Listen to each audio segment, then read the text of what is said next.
আর যদি এমনটা হয় যে আপনার এলাকার এমএলএ অথবা আপনার এলাকায় কোরবানি করলে আপনাকে পিঠে মেরে ফেলবে, তাহলে আপনার জন্য কোরবানি করা জরুরি না। আবারও বলি, যদি কোরবানি করার কারণে আপনার জীবন হুমকির মধ্যে পড়ে, তাহলে আপনি কোরবানি করবেন না। এটা আপনার জন্য আল্লাহ তাআলা হয়তো বা মাফ করবেন ইনশাআল্লাহ। খুবই দুঃখজনক একটা ঘটনা। এই যে মমতা বন্দ্যোপাধ্যায় চলে যাওয়ার পরে দিলীপ ঘোষ, শুভেন্দু অধিকারী এরা যখন বিজেপি সরকার পশ্চিমবাংলায় যখন আসলো, তখন থেকে একটা আতঙ্ক তৈরি হয়েছিল যে মুসলমানদের মধ্যে মনে হয় কিছু পরিবর্তন এবং কিছু চাপ প্রেশার আসতে পারে। এবং আপনারা দেখেছেন, আমরা তীব্র প্রতিবাদ জানাই। এরা ক্ষমতা আসার পরে মুসলমানদের ওপরে বিভিন্ন জায়গায় ঘরবাড়ি জ্বালিয়েছে, হামলা মামলা করেছে, এদের ওপরে আপনার অসহনীয় নির্যাতন করেছে। এগুলো তীব্র প্রতিবাদ আমরা এপার বাংলা থেকে করছি। আমাদের দেশে যদি কোথাও হিন্দুরা আক্রান্ত হয়, আমরা মুসলমানরা, আমরা আলেমরা কিন্তু আওয়াজ ওঠায়। আপনারা দেখেছেন 5ই আগস্টের পরে কিন্তু অনেক মন্দির মুসলমানরা পাহারা দিয়েছে, আলেমরা পাহারা দিয়েছে। হাটাজারি মাদ্রাসার গেটের সামনে মন্দির, সেখানেও কিন্তু মাদ্রাসার ছাত্ররা পাহারা দিয়েছে। কিন্তু আমাদের দেশে এই মুসলমানরা আবার ওদের উপরে যে নির্যাতনগুলো হচ্ছে মুসলমানদের উপরে ওপার বাংলায়, এটা নিয়ে কেউ কথা বলে না। এটা উচিত না, এটা উচিত না, এটা একেবারে অনুচিত। আর কোরবানির বিষয়টা নিয়ে যে আলোচনাটা এখন, এই যে শুভেন্দু অধিকারীরা যে আইনটা বাস্তবায়ন করছে বা যে ঘোষণাটা দিয়েছে, ভারতের সরকারি সংস্থা অ্যাপিডা APEDA এর তথ্য অনুযায়ী 2024-25 অর্থ বছরে ভারত প্রায় শুধু বহির্বিশ্বে গোশত রপ্তানি করেছে 12.54 লাখ মেট্রিক টন। শুধু মহিষের গোশত তারা রপ্তানি করেছে। আপনি কল্পনা করতে পারেন 12 লক্ষ মেট্রিক টন গোশত কোন কোন দেশে পাঠাইছে। 1 নম্বর হচ্ছে ভিয়েতনাম, 2 নম্বর হচ্ছে ইজিপ্ট, 3 নম্বর হচ্ছে সৌদি আরব, 4 নম্বর হচ্ছে দুবাই ইউনাইটেড আরব এমিরেটস, এরপরে হচ্ছে ইরাক, মালয়েশিয়া। গোশতের যে বাজারটা বৈশ্বিকভাবে এরা চাঙ্গা রেখেছে। এখন ওই দিকে গোশত বিদেশিদের কাছে নিজেরা রপ্তানি করতেছে, সেখানে কিন্তু মায়ের প্রতি তাদের মায়া নাই। মায়াটা শুধু কখন? পশ্চিমবাংলায় আর মুসলমানরা যখন পশু কোরবানি করে। আচ্ছা, যখন আপনারা পাঠা বলি দেন, তখন কি এই পাঠা কি কষ্ট পায় না? আমি অধিকারী সাহেবদের যারা ভাই বেরাদার আছেন, দাদারা আছেন, আপনাদের কাছে আমি প্রশ্ন করি, মাছ যে খান, মাছের কি রুহ নাই, জীবন নাই? মুরগি যে খান, মুরগির কি জীবন নাই? পাঠা যে বলি দেন, এর কি জীবন নাই? এখন আপনারা বলতেছেন কি যে মুসলমানরা এটা নির্দিষ্ট জায়গায় গিয়ে তারা কোরবানি করবে। হ্যাঁ, ঠিক আছে, রাষ্ট্রীয় আইন হতেই পারে, ইউরোপেও আছে, আমেরিকায় আছে, এটা তো ওপেন কোরবানি দেওয়া যায় না। নির্দিষ্ট স্থানে কোরবানি যদি রাষ্ট্রীয় আইন করে, অবশ্যই সে আইনের প্রতি শ্রদ্ধাশীল থাকতে হবে। কিন্তু উন্মুক্তভাবে ওপেনলি আপনার নিষেধাজ্ঞা দেওয়া, এটা ধর্মীয় স্বাধীনতায় হস্তক্ষেপ। এটা কোনোভাবেই কিন্তু উচিত না। এখন যারা মন্দিরে বলি পাঠা দেয়, আপনি কোনো মুসলিম দেশ যদি আইন করে যে কোনো মন্দিরে বলি পাঠা দেওয়া যাবে না, আপনি ধর্মীয় স্বাধীনতা হস্তক্ষেপ করেছেন। এটা তো বাংলাদেশের স্বাধীন। ওপার বাংলায়, পশ্চিমবাংলায় আমরা সুশৃঙ্খল একটা আচরণ চাই, আমরা সহানুভূতি চাই। দেখেন, কোরবানি এটা যেন তেন কোনো ইবাদত না, এটা আল্লাহর পক্ষ থেকে একটা ইশারা। ফাসাল্লি লিরাব্বিকা ওয়ানহার, তোমরা নামাজ আদায় করো, কোরবানি করো। কার জন্য? আল্লাহর জন্য। এবং নবীজি বলেছেন, মান যাহা সাআতান ওয়া লাম ইযহি ফালা ইয়াকরাবান্না মুসাল্লানা, যে ব্যক্তি সামর্থ্য থাকা সত্ত্বেও কোরবানি করলো না, সে আমার মসজিদে না আসুক, ঈদগাহে না আসুক। এখন পশ্চিমবাংলার মালদা থেকে যেভাবে প্রশ্ন করেছেন, আপনি নিশ্চয় জানেন ভিয়েতনামে 25 থেকে 30% গোশত তারা সরবরাহ করে, মালয়েশিয়ায় করে 10 থেকে 15%, ইরাকে করে 8 থেকে 10%, সৌদি আরব করে 7 থেকে 9%, এবং দুবাই করে 5 থেকে 7%। এখন 1955 সালে 1950 সালে West Bengal animal slaughter control act 1950-তে তারা যে আইনটা করেছিল, এটার উদ্দেশ্য ছিল যে দুধের উৎপাদন বাড়ানো, পশু জবাই বন্ধ করে, পশু যদি বাড়ে দুধের উৎপাদন বাড়বে, কৃষিকাজে ব্যবহৃত পশু রক্ষা করা, নির্বিচারে পশু হত্যা নিয়ন্ত্রণ করা। আপনাদের কাছে আমার প্রশ্ন, 1950 সালে যে আইনটা প্রণয়ন করা হয়েছিল, যেটা এখন বাস্তবে রূপ দিচ্ছেন, তাহলে ওই যে 12 লক্ষ 5-4 লক্ষ মেট্রিক টন 12 লক্ষ মেট্রিক টন গোশত যে আপনারা রপ্তানি করছেন, ওখানে কি মহিষগুলো আকাশ থেকে পড়তেছে? সেখানে আপনার মহিষগুলো কেন জবাই করছেন? সেখানে কিভাবে আপনারা গোশত রপ্তানি করছেন? আসলে এই সমস্ত জিনিস যখন আপনারা এইভাবে প্রকাশ করেন, আমাদের বুঝতে বাকি থাকে না যে এটা টার্গেট কিন্তু মুসলমানরা।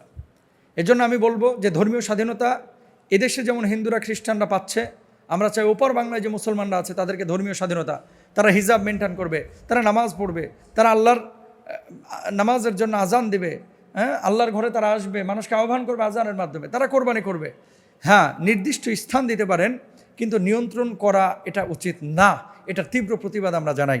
আল্লাহ তাআলা আমাদেরকে বুঝদান করুন। এখন ওই মালদার ভাইকে আমি বলবো, যদি কোরবানি আপনি ওপেনলি করতে না পারেন, নির্দিষ্ট স্থান থাকলে আপনি সেই জায়গায় গিয়ে কোরবানি করেন, আপনার কোরবানি হয়ে যাবে।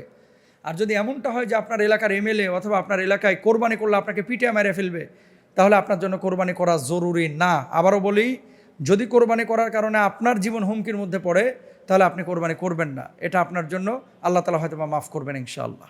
এটা আপনাদেরকে একটু দেখাই, না দেখাইলে বুঝবেন না।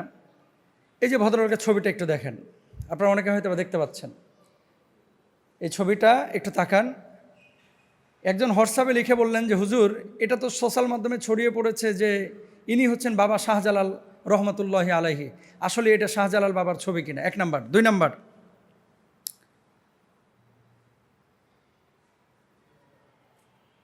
2 নাম্বার আরেকটা বিষয় আসছে। এই যে দেখেন, মহিলার মতো মুখ, পেছনটা হচ্ছে ঘোড়ার মতো, 2 পাশে পাখা লাগাইয়া দিছে। আর কোনায় দেখেন লেখা হাদা বুরাকুন নবী সাল্লাল্লাহু আলাইহি সাল্লাম। এটা নাকি নবীজির বুরাক।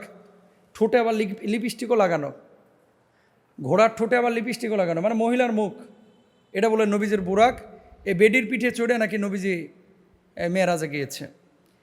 এই 2টা ছবি দিয়ে বলেছেন যে এগুলো নিয়ে অনেক মানুষ দেয়ালে ঝুলিয়ে রাখেন, অনেকে মোবাইল স্ক্রিনে রাখেন, অনেকে ওয়ালপেপার বানান। এবং মানুষের আকীদাটা দেখেন, মানুষের আকীদা, অনেকে চিন্তা করে যে এগুলো মনে হয় সত্যই। আসলে এগুলোর ব্যাপারে আপনাদের বক্তব্য কি? যারা এগুলো বিশ্বাস করে, আসলে আদৌ এটা শাহজালাল রহিমাহুল্লাহর ছবি কিনা, বা নবীজির বুরাক এরকম মহিলার মুখের মতো, ঘোড়ার পিঠের মতো এরকম কোনো প্রাণী ছিল কি না? প্রথম প্রশ্নের জবাব, শাহজালাল ইয়ামানী রহিমাহুল্লাহ তিনি ছিলেন 1400 শতাব্দীর মানুষ। কত শতাব্দী? 1400। তখন ক্যামেরা ফটোগ্রাফি কিছুই আবিষ্কার হয় নাই। তাহলে ছবি উঠাবে কি দিয়া? প্রশ্ন আপনারা মানে নিজেরাই করেন। 1400 শতকের মানুষ ছিলেন তিনি, তখন ক্যামেরায় আবিষ্কার হয়নি, তাহলে ছবিটা তুলল কিভাবে? এই যে আধুনিক ফটোগ্রাফি বা ক্যামেরা, এগুলো আবিষ্কার শুরু হয়েছে 1900 শতকে। তার মানে উনি আসার প্রায় 500-600 বছর পরে কিন্তু ক্যামেরা আবিষ্কার হয়েছে। তাহলে সেই সময়ের ছবি কিভাবে আসলো? এই ছবি কি আকাশ থেকে পড়ছে? ভণ্ডামি। এগুলো কি? ভণ্ডামি। হ্যাঁ, যেই ছবিটা উনি দেখিয়েছেন, আপনাদেরকে দেখাইলাম, এটা হয়তো বা কোনো সুফি সাধকের ছবি হতে পারে। আই ডোন্ট নো আসলে কে এটা, বা কোন আল্লাহর ওলি, কোন সুফি, কোন দরবেশ।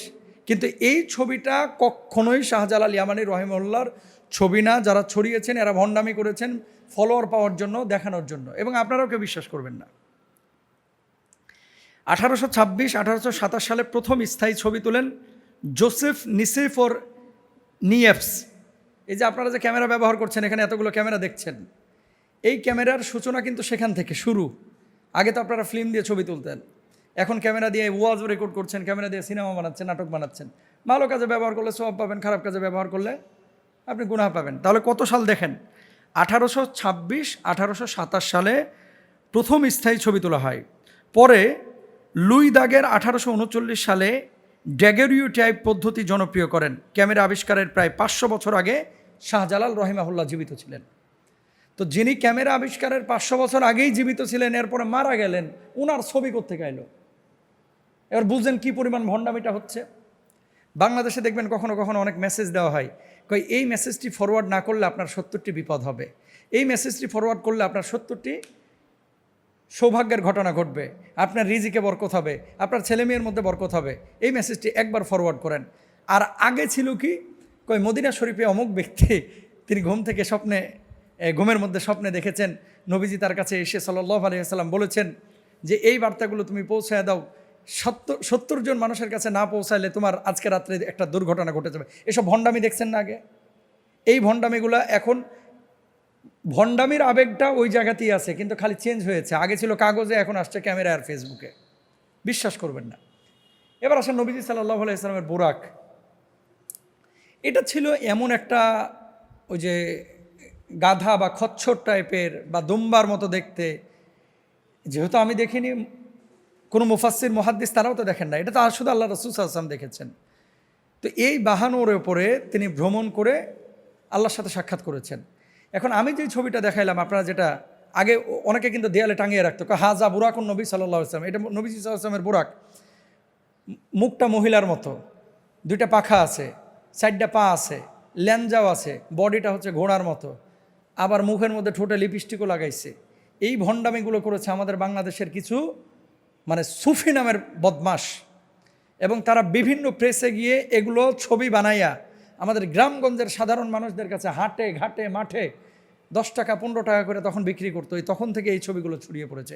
এগুলো বিশ্বাস করবেন না, এগুলো ভণ্ডামি। আল্লাহ তাআলা বুঝদান করুন।